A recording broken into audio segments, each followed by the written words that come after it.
어떤 남자가 사업을 실패하고 모든 것을 잃고 빚까지 지고 또 몸에 병까지 들었습니다. 그래서 병원에 있는데 주변에 있던 모든 사람들이 그 사람을 외면했어요.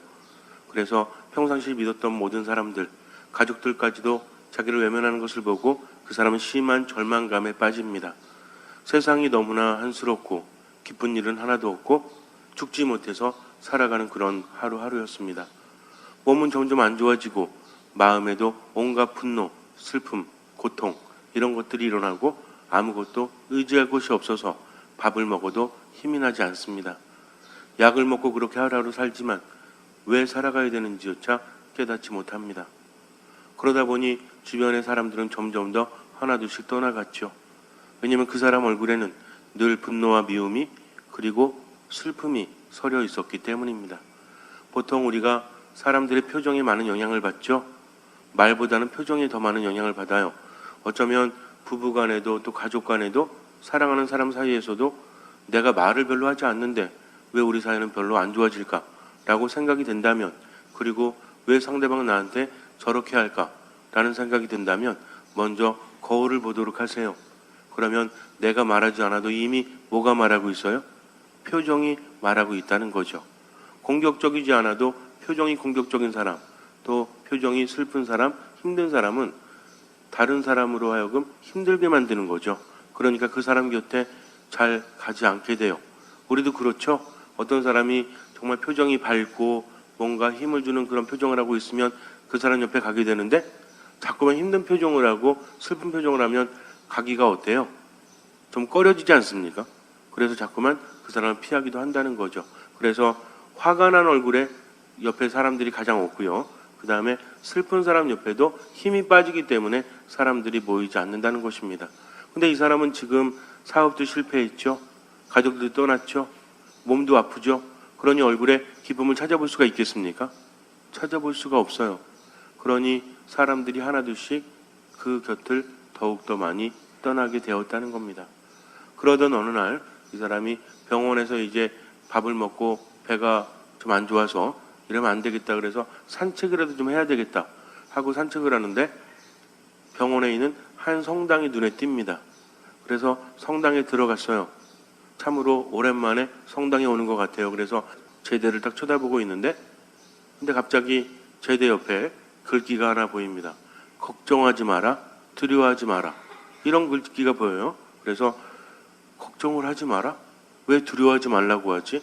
하면서 이렇게 그냥 아무 생각 없이 제대를 바라보는데 예수님의 십자가가 보입니다. 왜 하느님이라는 분이 저기 달려 있을까? 이게 말이 되는가?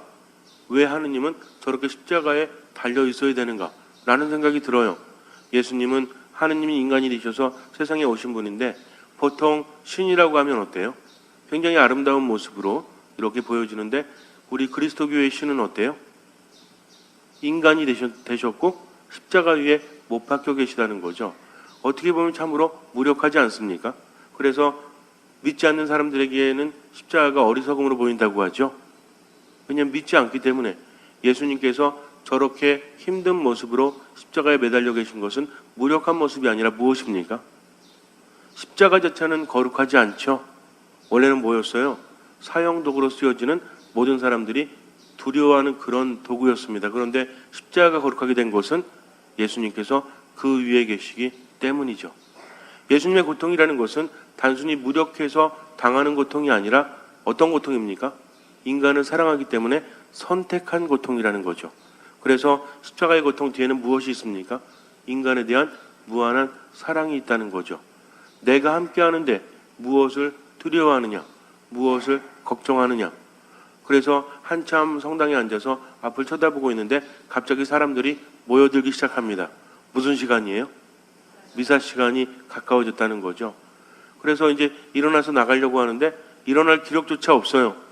그냥 하루하루 힘들게 살아가기 때문입니다. 그래서 맨 뒤에 앉아가지고 일어나지도 못하고 또 집중하지도 못하고 그렇게 앉아있는데 사람들이 하나둘씩 들어오니까 그 다음에는 더 일어날 수가 없었어요. 이윽고 미사가 시작이 됩니다. 그리고 나서 이제 복음이 읽혀지는데 어떤 복음이 선포되었냐면 예수님께서 제자들에게 나타나신 예수님께서 십자가에서 돌아가시고 나서 제자들 역시 죽음의 공포에 휩싸이게 되죠. 왜냐하면 유대인들이 예수님을 죽인 다음에 제자들도 죽이려고 했기 때문입니다. 그러니 무서워서 밖에 나가지 못해요. 모두 조그만 곳에 모여서 숨어 있을 뿐입니다. 문을 닫아 걸고 있었다는 거죠. 그런데 예수님께서는 문이 잠겨 있었음에도 불구하고 그 안으로 들어가셔서 제자들 한가운데 서십니다. 그리고 평화가 너희와 함께 라고 말씀하십니다. 그리고 제자들에게 숨을 불어넣어 주시죠. 바로 이 복음 말씀이 낭독이 되었어요. 선포가 되었습니다. 그리고 신부님께서 말씀하십니다. 예수님께서는 지금 슬픔에 빠진 제자들에게, 두려움에 빠진 제자들에게 아무것도 할 수 없어서 그렇게 숨어있는 제자들에게 사명을 주십니다. 숨을 불어넣어 주시면서 너희는 죄를 용서하는 권한을 받았으니까 사람들의 죄를 용서해 주라고 그렇게 말씀하십니다. 어떻게 본다면 인간적으로 기가 막힌 상황이죠. 제 코가 석자이지 않습니까? 죽음이 두려워서 잡혀 죽을까 봐 문을 닫아 걸고 모여있는 것이 최선인데 그들에게 사람들의 죄를 용서할 수 있는 권한을 예수님께서 주신다니 참으로 기가 막히죠. 저게 말이 되나? 아니 도대체 지금 제자들에게 필요한 것은 그것이 아닌데 왜 예수님은 그렇게 말씀하시나? 라는 생각이 듭니다. 그런데 가만히 강론을 듣고 생각을 해보니까 이래요. 예수님께서 그런 권한을 주셨다는 것은 나머지도 채워주신다는 이야기죠. 그렇지 않습니까? 기본적으로 무서워서 두려워서 떨고 있는 사람들이 뭘 할 수 있겠어요? 그런데 그들에게 권한을 준다는 것은 나머지도 주님께서 마련해 주신다는 거죠. 그러니 걱정하고 두려워하지 마라. 이렇게 말씀하신 예수님의 말씀이 자신에게 들립니다. 어쩌면 그동안 내 마음이 닫혀 있었기 때문에 나는 밖으로 나가지 못하기 때문에 나가지 않는 게 아니죠. 나가고 싶어요. 그런데 죽음의 공포에 휩싸여서 나가지 못하는 제자들처럼 이 사람 역시 사업이 망하고 사람들이 내 곁을 떠나고 내 마음속에 온갖 우라가 그리고 미움이 분노가 또 자신감이 점점 떨어지고 슬픔이 가득하게 되니까 자기 자신도 나가지 못하는 그런 꼴이라는 거죠. 내 힘으로 할 수 없어요.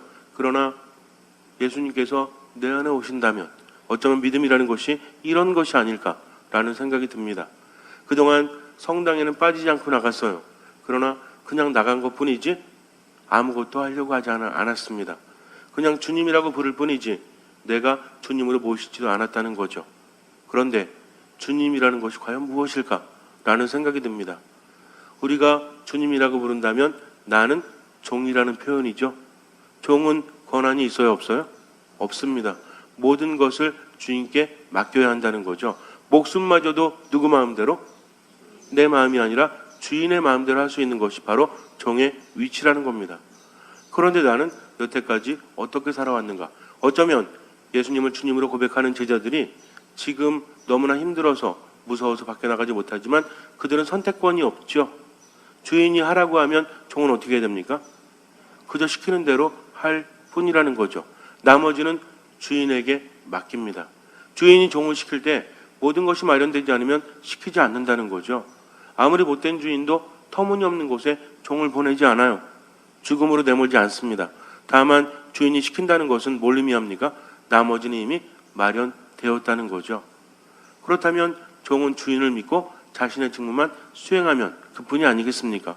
더 이상 이것저것 다를 것이 아무것도 없다는 거죠. 절대로 토를 달 수 없어요. 이해할 것은 이해하고 아니할 것은 아니하면서 따라가면 된다는 겁니다. 그런데 오늘 예수님의 말씀이 내 마음속에 깊이 새겨집니다. 어차피 더 이상 잃을 것도 없어요. 이렇게 웅크리고 있어봤자 결국 나는 죽게 될 것이기 때문에 그것이 억울합니다. 너무나 몸이 망가지고 마음도 무너지고 이제는 희망도 없지만 이렇게 쓰러지면 나에게 남는 것은 아무것도 없죠. 그래서 원래는 그런 상태에서 오기가 발동되어야 되는데 오기가 아니라 이상한 것이 가슴속에서 꿈틀거립니다. 한참 후에야 미사가 끝난 다음에야 성당에서 나옵니다. 자기의 병실로 향했어요. 자리에 누웠지만 그 말씀이 귓가에서 마음속에서 떠나지 않습니다. 평화가 너희와 함께 아무런 걱정도 하지 말아라. 성령을 받아라. 이 말씀이 성경을 잘 모르기 때문에 이해할 수는 없지만 마음속에서 떠나가질 않습니다. 오직 한 가지, 주님, 주님, 주님이라고 부를 뿐이라는 거죠. 저는 종입니다. 그러니 당신이 말씀하시면 저는 해야 되지 않겠습니까? 어쩌면 정확하지 않지만 성경에서 그동안 간혹 들었던 말씀들이 마음속에서 피어오르기 시작을 합니다. 내가 주님을 믿는다면 그분의 말씀대로 살아가야지. 그래, 걱정하지 말자. 걱정하지 말라고 했으니까, 내일 걱정은 내일이 하도록 맡기라고 하셨으니까 지금은 그냥 주님의 뜻대로 오늘을 살아가자 라는 마음이 들었어요. 그랬더니 마음속을 뒤덮고 있었던 무거움들이 조금씩 사라지기 시작을 합니다. 하루하루가 지날수록 옆에서 사람들이 뭔가 다른 낌새를 눈치채요. 그동안은 가까이 하기엔 너무 먼 당신이었는데 어느샌가 그 사람의 표정이 풀어지고 그리고 웃기 시작한다는 거죠. 예전에는 야, 어떻게 저렇게 사람이 웃지 않을 수 있을까? 아무리 아프다고 하지만 정말 표정이 없구나 하면서 사람들이 가까이 하지 않았지만 어느 날부턴가 그 사람이 웃기 시작해요. 평상시에는 웃지 않았던 사람이 갑자기 웃으면 어떨 것 같아요? 미쳤나? 죽을 때가 됐나? 라는 생각이 들지만 사람의 마음이라는 것이 평상시에는 그러지 않았기 때문에 더욱더 호감이 가죠. 궁금하기도 하고. 사람들이 견디지 못하는 게 뭐예요? 왜 저러지? 그 이유를 알 수 없는 거예요. 그래서 그 사람에게 하나둘씩 말을 건네기 시작합니다. 예전에는 뭐라고 말하면 들리지도 않았어요. 어차피 내 인생이 이런 걸 다른 사람이 뭐라고 하든 말든 어때요? 굉장히 공격적이라는 거죠. 근데 이 공격적인 것을 숨기고 있지만 적극적인 공격은 아니지만 수동적으로 공격하죠. 그게 뭔지 아십니까? 무시하는 거죠. 뭐라고 말하든지 간에 그 이야기에 귀를 기울이지 않습니다. 그러니까 사람들이 말을 걸다가 올 때요. 뻘쭘하니까 조금 말 걸다가 그 사람 곁을 떠나는 거죠. 한 명, 두 명 그렇게 하니까 소문이 어떻게 나요? 야, 저 사람은 참 예의가 없구나. 저 사람은 참 우울한 사람이구나. 뭐 저렇게 화가 나 있지? 라는 소문이 들기 시작하고 사람들은 그를 가까이 하지 않았어요. 그런데 이제 어때요? 웃거든요. 웃는 얼굴에 뭐 못 뱉는다고 그래요? 침 못 뱉는다고 하죠. 우리도 어디 가서 이렇게 길 물어볼 때 누구한테 물어봐요?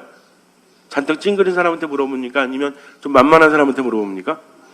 만만한 사람이 어떤 사람이에요? 웃는 사람. 근데 이 만만함은 나쁜 의미의 만만함이 아니에요.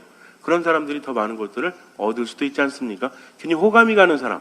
혹시 여러분들 호감 가는 사람 중에서 얼굴 찡그리고 있고 잔뜩 화나 있고 슬픔이 가득한 사람 있어요? 그렇지 않습니다. 보통 호감이 간다고 하면 어떤 표정이 많아? 웃는 표정이 많다는 거죠. 그러니까 얼마나 좋은지 몰라요.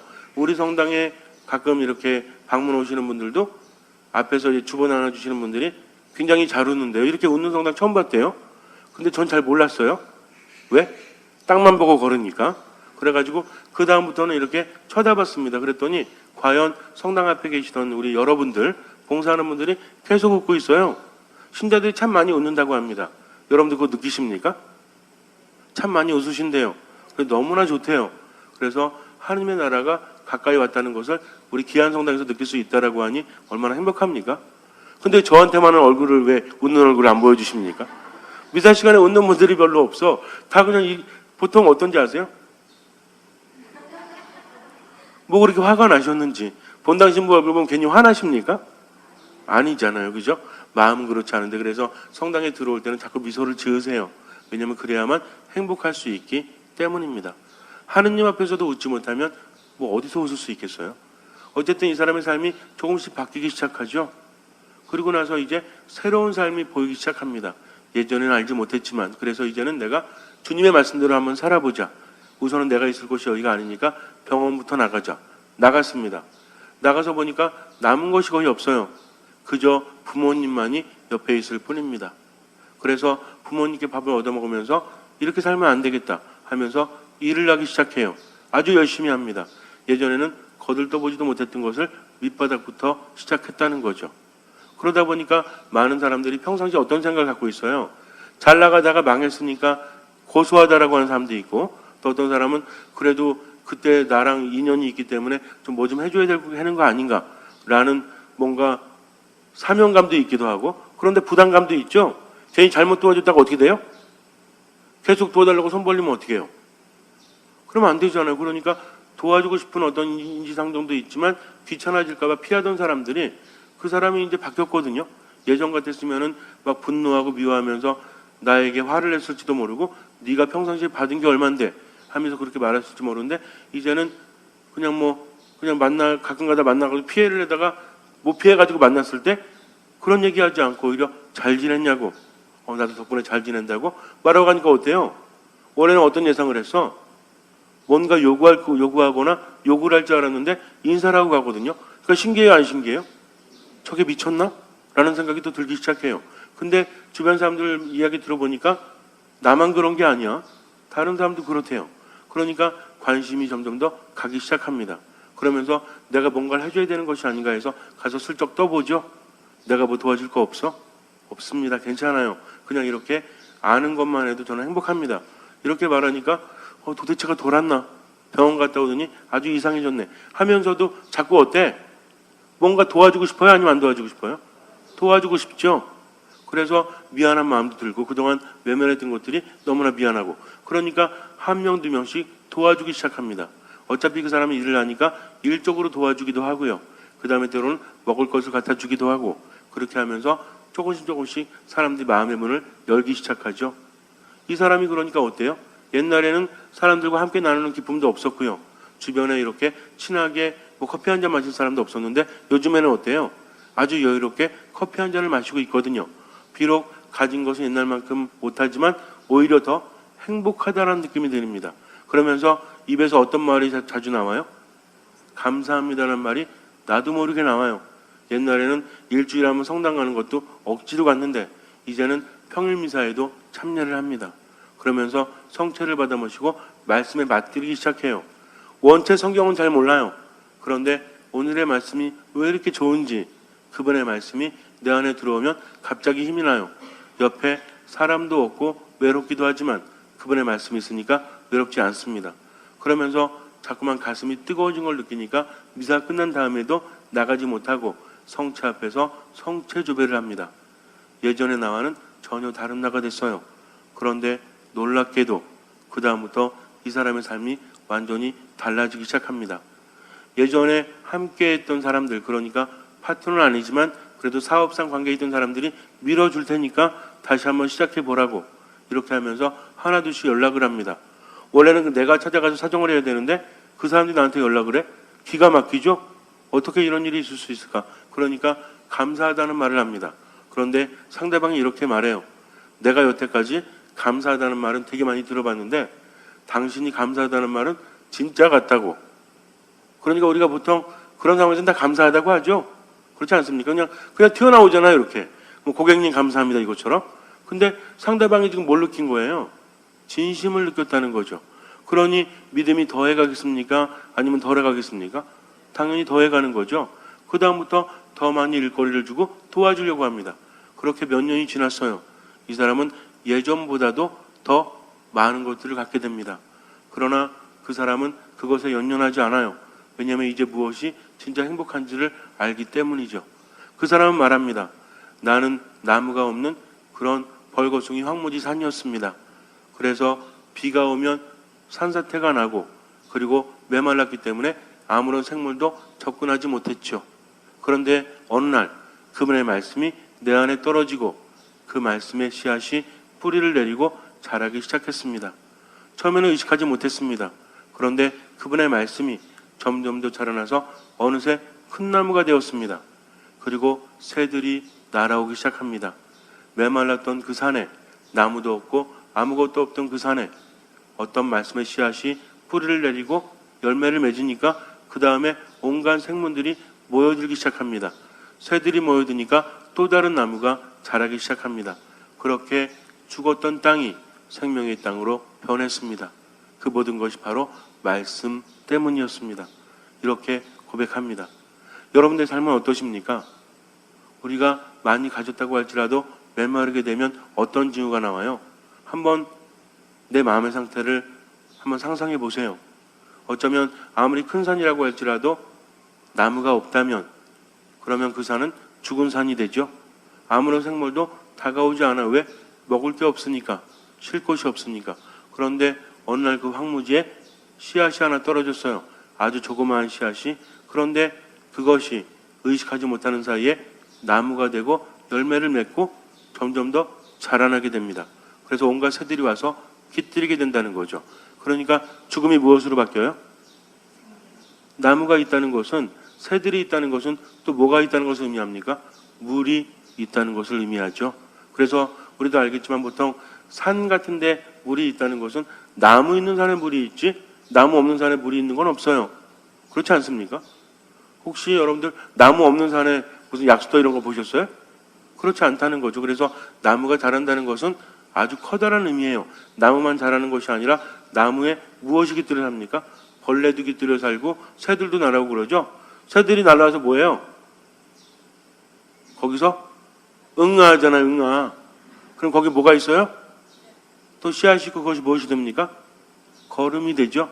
그러면서 또 다른 나무들이 자라나지 않습니까? 그러면서 이제 죽음이 무엇으로 바뀌어요? 생명으로 바뀌니까 메마름이 풍성함으로 바뀌어간다는 겁니다. 우리 마음이 메마르게 되면 어떤 증후가 나타나냐면 감정을 조절하지 못해요. 미움이 깊어지고 분노가 깊어집니다. 그리고 점점 더 우울해진다는 거죠. 그런데도 우리는 그런 상태에서 자기 상태는 바라보지 못하고 남 탓을 하죠. 내가 저 사람 때문에 이렇게 우울한 거야. 내가 저 사람 때문에 이렇게 힘든 거야. 그러나 그렇기 때문에 힘든 것이 아니라 내 안에 메말라가는 것이 있어서 생명력이 점점 사라지니까 그것을 이겨내지 못하는 겁니다. 생명력이 넘치는 사람은요, 고통조차도 기쁨으로 바뀌어요. 절대로 찌부러지거나 쓰러지지 않기 때문이죠. 그래서 환난조차도 무엇으로 여깁니까? 자랑거리로 여긴다는 거죠. 왜? 환난은 무엇을 자아내고? 환난은 인내를 자아내고, 인내는 수양을 자아내고, 수양은 희망을 자아내기 때문입니다.